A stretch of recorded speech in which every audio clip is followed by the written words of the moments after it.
GVMC Gandhi విగ్రహం వద్ద YCP ఆందోళన చేపట్టింది. గీతం యూనివర్సిటీలోని ప్రభుత్వ భూములను పరిరక్షించాలని వైసీపీ డిమాండ్ చేస్తోంది. నిరసనలో పాల్గొన్న వైసీపీ నేతలు బొత్స సత్యనారాయణ, కన్నుబాబు, గుడివాడ అమర్నాథ్, వరద కళ్యాణి పాల్గొన్నారు. గాంధీ విగ్రహానికి పూలమాలలు వేసి నివాళులర్పించారు.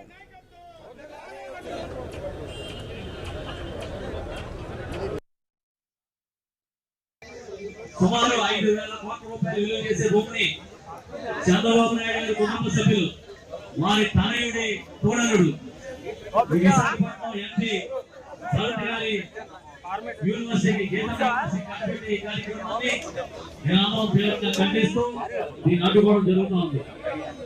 ఇంతకుముందు 2019-24 మధ్య శ్రీ జగన్మోహన్ రెడ్డి ముఖ్యమంత్రి అక్కడ 55 ఎకరాల ఆక్రమణ గుర్తించి ఆక్రమణని కూడా తొలగించి అక్కడ ప్రభుత్వం ఊర్లు ఏర్పాటు చేయడం జరిగింది. ఈ మీద స్టాటస్ కో తెచ్చుకుని వాళ్ళ కోర్టులో కోర్టు పరిధిలో వ్యవహారం ఉండగా తీసుకొచ్చారు.